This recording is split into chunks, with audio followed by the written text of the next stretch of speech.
Out of service now, even with the Dutch Army, who had them for years, but we should be able to see one of those running around in a minute or two.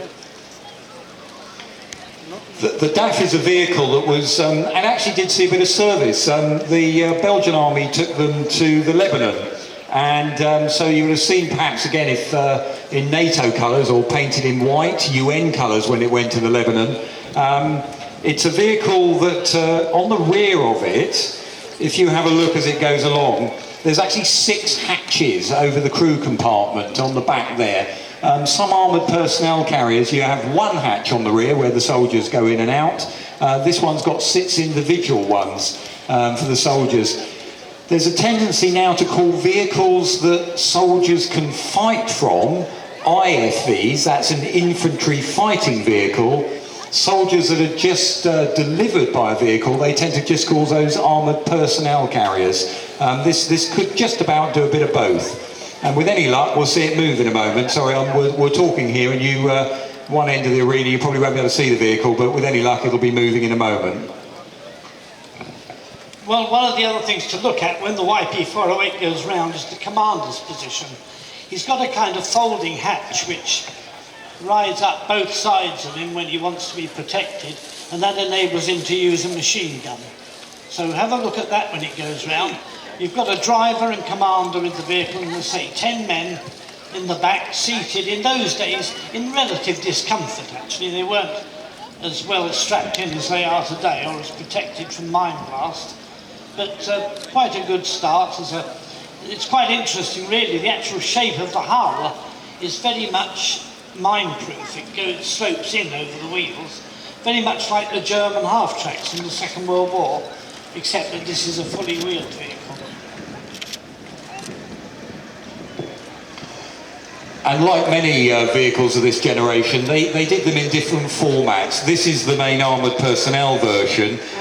They also had ones that were used as command variants, so you could put a group of officers in there with their map boards. They had ambulances, freight carrying versions, and also where they opened up the back and they carried mortars. So think of this as really the Belgium equivalent of the Saracen armoured personnel carrier that we'll see in a moment that was serviced in the British Army in a very similar period.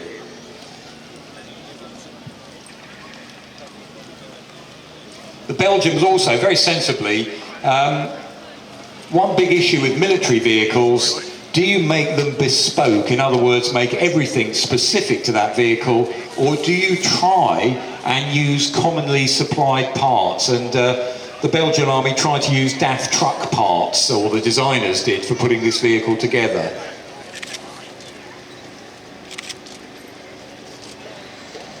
When it comes to actually driving it, you'll find that the wheels that are driven are on the leading axle and on the 2 rearmost axles. It's the second axle that's undriven, and there's no real reason for that except it simplifies the drivetrain and means that the vehicle is fairly good across country with the other wheels as well. But with a DAF engine, it's quite a reliable vehicle, although that one is apparently suffering from a wheel bearing failure and won't be running that much more often, I don't think. But a few years ago we had one, I think the Belgian or the Dutch Tank Museum brought one over, and that was painted in the white UN colours.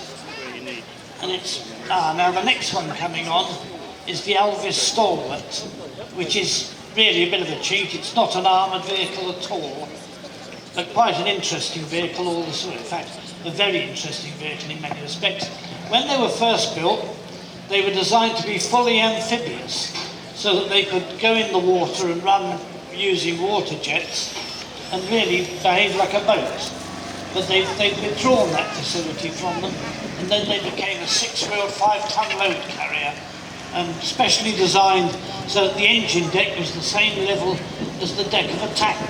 So in other words, if you were unloading ammunition, you could go straight from the loading deck of the vehicle onto the rear of the tank, which in those days was considered quite handy.